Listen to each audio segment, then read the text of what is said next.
Militer Israel merilis rekaman video detik-detik pemimpin Hamas Yahya Sinwar yang tewas dalam operasi militer di Gaza Selatan Kamis waktu setempat. Video ini diambil menggunakan drone FPV, menunjukkan pemimpin Hamas duduk seorang diri di sofa di antara puing dan reruntuhan gedung.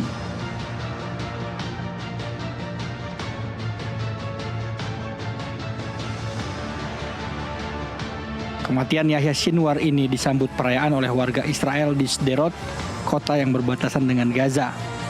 Mereka turun ke jalan sambil menari-nari. Sementara itu warga Gaza berduka atas kematian Yahya Sinwar. Kematian Sinwar diyakini akan menurunkan kekuatan Hamas. Kematian Yahya Sinwar juga dinilai warga Gaza tak menjadi alasan bagi Israel untuk mengakhiri perang. Yahya Sinwar selama ini diklaim sebagai dalang dalam serangan 7 Oktober 2023 yang memicu serangan brutal Israel ke Gaza. Sebanyak lebih dari 42.000 warga Palestina tewas selama 1 tahun agresi Israel.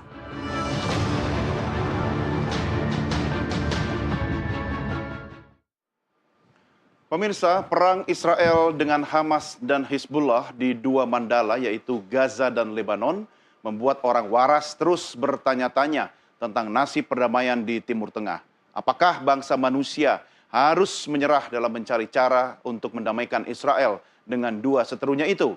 Sementara pecinta perdamaian tidak berhenti berharap kecamuk perang terus berlangsung, saling membalas serangan, termasuk tindakan Israel membunuh pemimpin Hamas seperti sekuen tanpa ujung. Ini bak menyirap bahan bakar ke dalam tungku api yang sudah panas membara.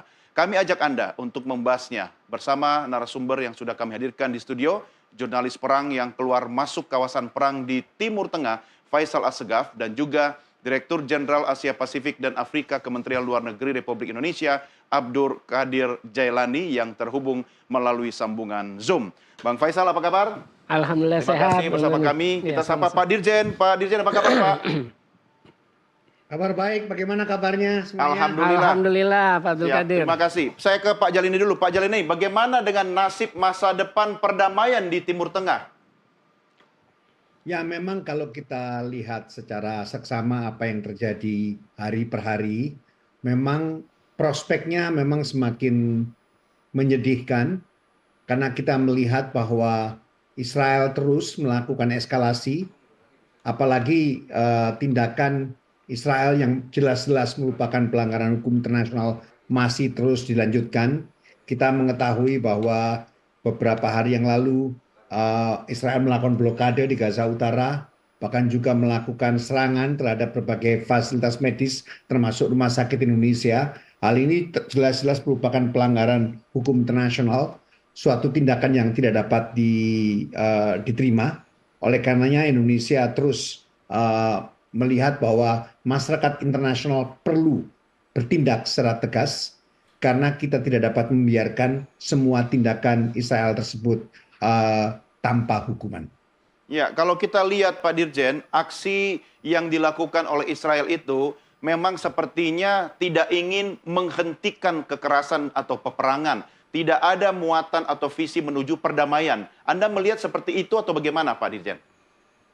Ya, memang sangat disayangkan bahwa taktik dan strategi yang dilakukan oleh Israel saat ini jelas mengarah pada genocide, yaitu mereka berusaha menghapuskan rakyat Palestina dari Gaza. Hal inilah yang sangat kita khawatirkan, oleh karenanya kita tentu ini keadaan semakin mendesak, korban sudah melampaui dari 42.000 orang. Ini sebuah angka yang sangat fantastis.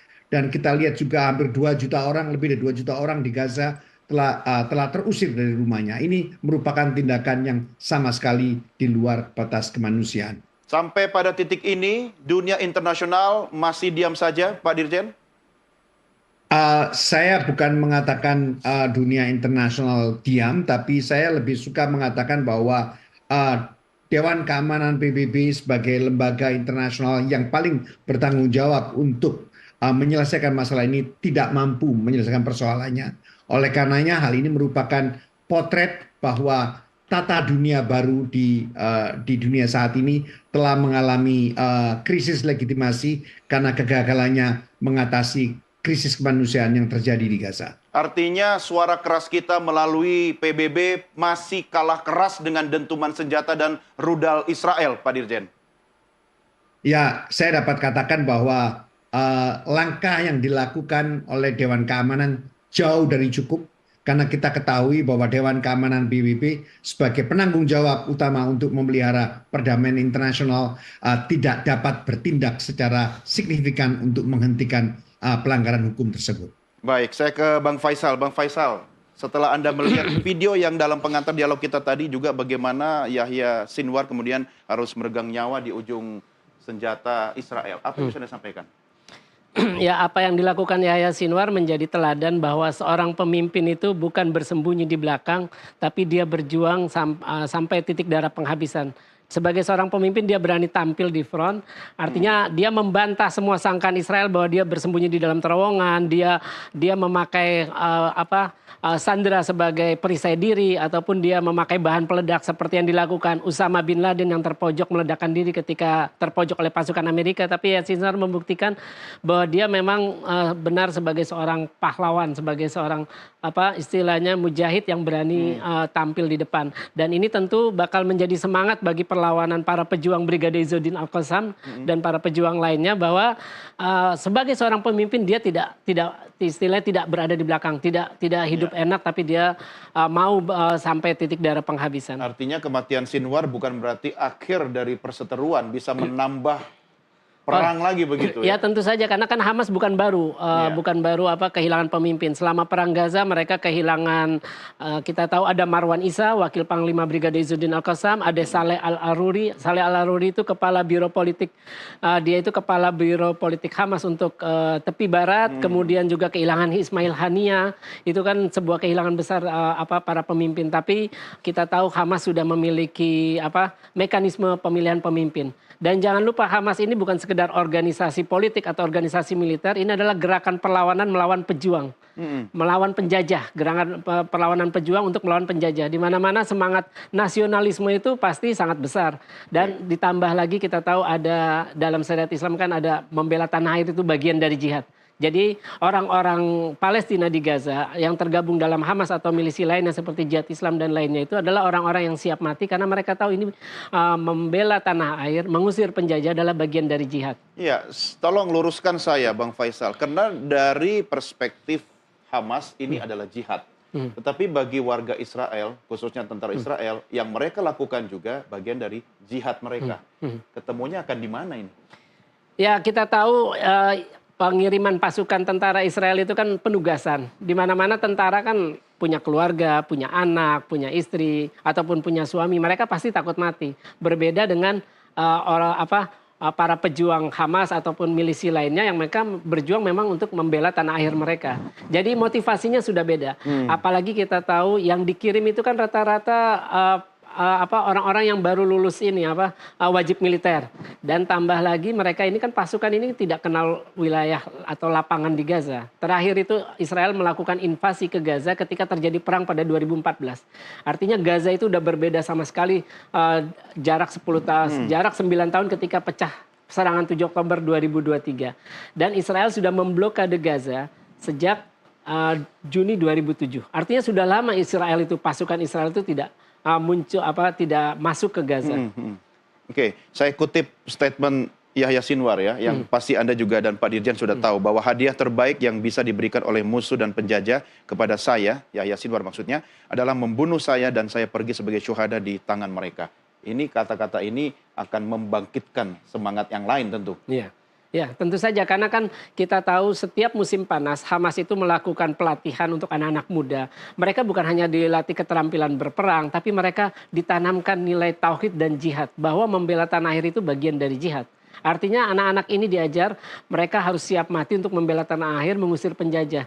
Dan jangan lupa, jadi doktrinnya memang perang mati gitu ya, siap mati ya. Iya, dan jangan lupa kekejaman yang dilakukan Israel dengan anak-anak yang melihat orang tuanya, terus saudara kandungnya, kakek neneknya, keluarga besarnya habis oleh pengeboman Israel, itu kan sama saja memunculkan pejuang-pejuang baru. Mereka pasti punya niat di dalam hatinya untuk membalas kematian keluarga mereka. Jadi tanpa ada doktrin pun mereka dengan kondisi yang seperti itu yang mereka alami, kepahitan, kehilangan kenangan orang-orang tersayang, pasti ada motivasi. Apalagi memang faktanya Palestina sedang dijajah oleh Israel. Jadi memang semangat nasionalisme itu yang harus tetap diturunkan. Iya, dan kita tidak bisa lepaskan satu tokoh yang tentu sangat berperan dalam apa yang kita diskusikan ini, yaitu Perdana Menteri Israel Benjamin Netanyahu. Saya ajak Anda berdua kita simak pernyataan Perdana Menteri Israel Benjamin Netanyahu berikut ini. Yahya Sinwar is dead. He was killed in Rafah by the brave soldiers of the Israel Defense Forces.